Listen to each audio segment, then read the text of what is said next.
नमस्ते बच्चों, कैसे हो आप सब लोग। बच्चों, आपको कहानी सुनना अच्छा लगता है ना। तो आज मैं आपको एक कहानी सुनाती हूँ। एक बड़ा सा गांव था।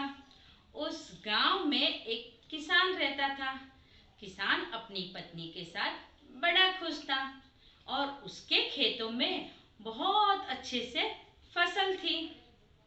तो किसान की जो फसल थी उसमें एक चिड़िया अपना घोंसला बना के अपने बच्चों के साथ रहती थी।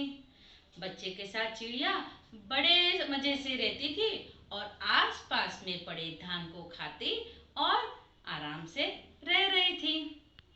उसी समय किसान अपनी पत्नी को लेके खेत में आया और खेत में लगे धान को देख के उसने अपनी पत्नी को बताया कि सुनो, कल मैं गांव से 2-4 लोगों को लाके ये सारा फसल कटवा दूंगा। ये सुनकर चिड़िया के बच्चे डर गए और उन्होंने अपनी माँ को बोला, मामा, किसान बता रहा था अपनी पत्नी को कि कल वो गांव से कुछ लोगों को लाके ये सारी फसल कटवा लेगा। ये सुनकर चिड़िया ने अपने बच्चे को कहा, आप लोग चिंता ना करो, मैं जल्द ही कुछ करूंगी। ये कहकर चिड़िया वहां से उड़ जाती है। 2-4 दिन ऐसे ही निकल जाते हैं लेकिन खेत में कोई नहीं आता है। किसान फिर अपनी पत्नी के साथ आता है और देख के फिर बोलता है, गांव से तो कोई आया नहीं है, तो मैं सोच रहा हूँ कि अपने 2-4 रिश्तेदारों को ही बुला लूं। ये कहकर किसान वहां से चला जाता है। चिड़िया के बच्चे ये सुनकर फिर डर जाते हैं और अपनी माँ को बताने हैं कि मामा, कल किसान अपने कुछ सगे संबंधियों को लेके आएगा और ये सारी फसल कटवा देगा, अब हमारा क्या होगा। चिड़िया ने अपने बच्चे को बोला, तुम लोग चिंता ना करो, मैं जल्द ही कुछ उपाय सोचती हूँ।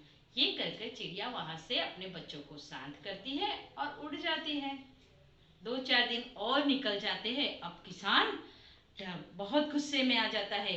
ऐसे ही 1 हफ्ता हो जाता है लेकिन कोई आता नहीं है, इसलिए वो अपनी पत्नी को गुस्से में बोलता है, अगर अब कल कोई नहीं आते हैं तो हम खुद ही ये खेत में बसी हुई फसल को कटवा देंगे।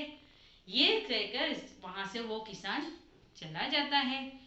उसके बाद जब चिड़िया ये आती है तो बच्चे फिर बताते हैं कि माँ, किसान आज बता रहा था कि वो कल खुद ही आएगा और ये सारी फसल को कटवा देगा।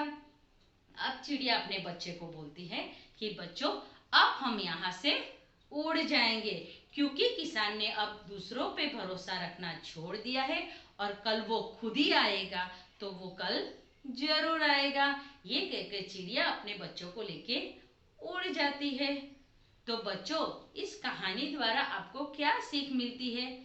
इस कहानी द्वारा हमें ये सीख मिलती है कि हमें दूसरे के भरोसे नहीं रहना चाहिए। यहाँ किसान दूसरे के भरोसे था, तब तक उसका काम नहीं हो रहा था। जब अपने खुद से उसने सोचा और जब दूसरे दिन आके उसने फसल काटी तो उसका काम बन गया। तो इसी तरह से हमें दूसरे के ऊपर भरोसा नहीं करना चाहिए, हमें खुद काम करना चाहिए, हमें आत्मनिर्भर होना चाहिए। और हमारे जो नरेंद्र मोदी जी है वो भी हमें यही सिखाते हैं कि हमें कैसा होना चाहिए, आत्मनिर्भर होना चाहिए।